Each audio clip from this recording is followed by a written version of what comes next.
ओम गण गणपतये नमो नमः। श्रीमद्भागवत महापुराण तीर्थय स्कंद अथ द्वादशोध्याय 22वां अध्याय देवहातु के साथ कर्दम प्रजापति का विवाह। मैत्री वाच एवं विष्क्राता शेष गुणो कर्मोदय मुनिम सबृड एवं तंग सम्राटु पारतमुवाच। श्री मैत्री जी कहते हैं, विदुर जी, इस प्रकार जब कदम जी ने मुनि के संपूर्ण गुणों और कर्मों की श्रेष्ठता का वर्णन किया तो उन्होंने उस निर्वृति प्राण मुनि से उसको सुचाकर कहा। मनु जी ने कहा, मुन्ने, वेद मूर्ति भगवान ब्रह्मा ने अपने वेदमय विग्रह की रक्षा के लिए तप विद्या और योग से संपन्न तथा विश्व में अनासक्त ब्राह्मणों को अपने मुख से प्रकट किया है और फिर उन सहस्र चरणों वाले विराट पुरुषों ने आप लोगों की रक्षा के लिए ही अपनी सहस्र बुझाओं से क्षत्रियों को उत्पन्न किया है। इस प्रकार ब्राह्मण उनके हृदय और क्षत्रिय शरीर कहलाते हैं और एक ही शरीर से संबंध होने के कारण अपनी अपनी और एक दूसरे की रक्षा करने वाले उन ब्राह्मणों और क्षत्रिय के वास्तव में श्रीहरि की ही रक्षा करते हैं, जो समस्त कार्य कारण रूप होकर भी वास्तव में निर्विकार है। आपके दर्शन मात्र से मेरे सारे संदेह दूर हो गए हैं, क्योंकि आपने मेरी प्रशंसा के मिश्र स्वयं प्रजा पालन की इच्छा वाले राजा के धर्मों का बड़े प्रेम से निरूपण किया। आपका दर्शन अजितेंद्रिय पुरुषों का बड़ा दुर्लभ है। मेरा बड़ा भाग्य है जो मुझे आपका दर्शन हुआ और मैं आपके चरणों का मंगलमय रज अपने सिर पर चढ़ा सका। मेरे भाग्योदय से मुझे राज्य धर्मों की शिक्षा देकर मुझ पर महान अनुग्रह है और मैंने ही शुद्ध प्रारंभ होने से आपकी पवित्र वाणी कान खोले।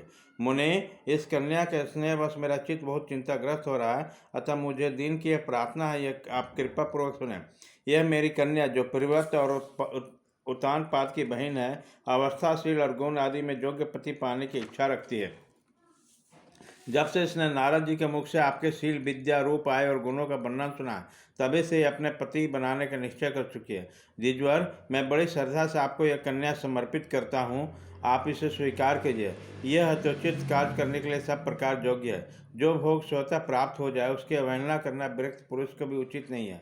फिर विषयासक्त की बात ही क्या है। जो पुरुष स्वयं प्राप्त हुए भोग का निरादर करके बिना किसी कृपण के आगे हाथ पसारता है, उसका बहुत फैला हुआ यश भी नष्ट हो जाता है और दूसरे के तिरस्कार से मान भंग भी होता है। विद्वान, मैंने सुना है आप विवाह करके लिए उद्यत हैं। आपकी ब्रह्मचर्य एक सीमा तक है, आप नैष्ठिक ब्रह्मचारी तो हैं ही नहीं, इसलिए अब आप इस कन्या को स्वीकार कीजिए। मैं इसे आपको अर्पित करता हूँ। श्री कर्दम मुनि ने कहा, ठीक है, मैं विवाह करना चाहता हूँ और आपके कन्या के अभी किसी के साथ वाग्दान नहीं हुआ, इसलिए हम दोनों को सर्वश्रेष्ठ बाह्य विधि से विवाह होना उचित है। राजन, वेदोक्त विवाह विधि में प्रसिद्ध जो गृभ्यामी इत्यादि मंत्रों में बताया काम संतानोत्पादन रूप मनोरथ है, वो आपकी इस कन्या के साथ हमारा संबंध होने से सफल होगा। भला जो अपनी अंग कांति से आभूषण आदि की शोभा कभी तिरस्कृत कर रही है, आपकी उस कन्या का कौन आदर न करेगा।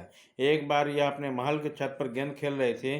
गेंद के पीछे इधर उधर दौड़ने के कारण इसके नेत्र चंचल हो रहते हैं और पैरक और पायजुब मधुर झनकार करके जाते थे।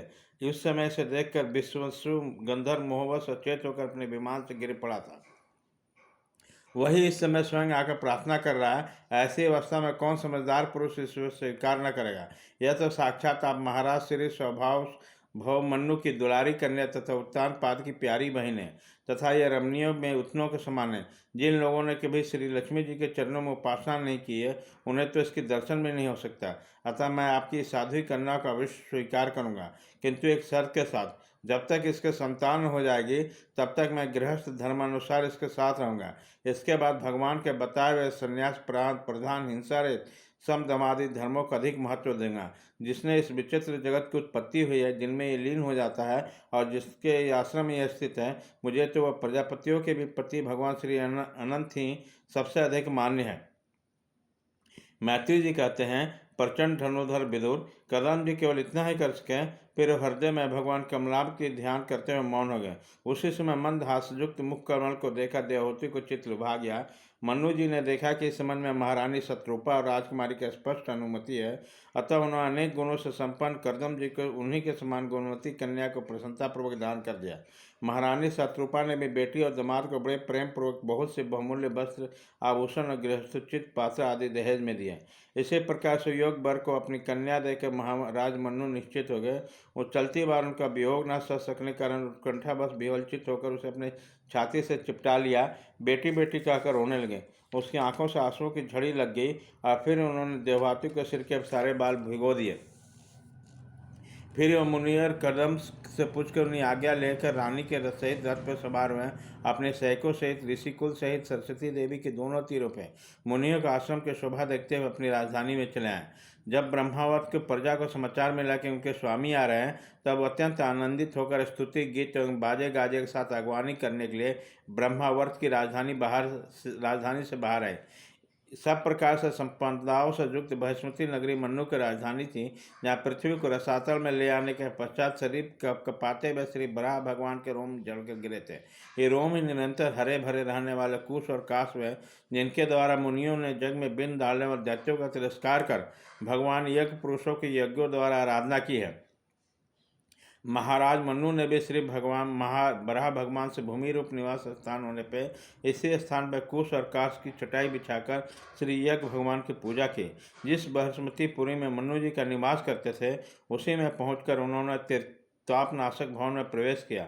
वहां अपनी भार्या और संतति के सहित उद्धरण अर्थ मोक्ष के अनुकूल भोगों के भोगने लगे। प्रातःकाल होने पर भी गंधर्वगण अपनी स्त्रियों सहित उनका गुणगान करते थे, किंतु मनु जी उनका आसक्त न होने के कारण प्रेम पूर्वक हृदय से श्रीहरि की कथाएं ही सुना करते हैं। वे इच्छानुसार भोगों का निर्माण करने में कुशल थे, किंतु मननशील और भगवत परायण होने के कारण भोग उन्हें किंचित भी विचलित नहीं कर पाते थे। भगवान विष्णु की कथाओं का श्रवण, ध्यान, रचना और निरूपण करते समय उनके मनवंतर की व्यतीत रखने वाले क्षण कभी व्यर्थ नहीं जाते थे। इस प्रकार अपनी जागृत आदि तीन अवस्थाओं अथवा तीनों गुणों का अभिभूत करके भगवान वसुदेव के कथा प्रसंग में मनवंतर के 71 चतुर्युग पूरे कर दिए। व्यासनंदन विदुर जी, जो पुरुष श्रीहरि के आश्रित रहता है, उसे शारीरिक, मानसिक, दैविक, मानुषिक अथवा भौतिक किसी प्रकार का कष्ट पहुंचा सकते हैं। मनु जी निरंतर समस्त प्राणियों के हित में लगे रहते हैं। मुनियों के पहुँचने पर मनुष्यों का तथा समस्त वर्ण तथा आश्रमों के अनेक प्रकार के मंगलमय धर्मों का वर्णन किया, जो मनु संहिता के रूप में अब उपलब्ध है। जगत के सर्वप्रथम सम्राट महाराज मनु वास्तव में कीर्तन के योग्य था। यह मैंने उनके अद्भुत चरित्र का वर्णन किया। अब उनकी कन्या देवहूति का प्रभाव सुनो। इति श्रीमद्भागवते महापुराणे पारमहंस्या चैतांग तीर्थस्कंदे 12वाध्याय।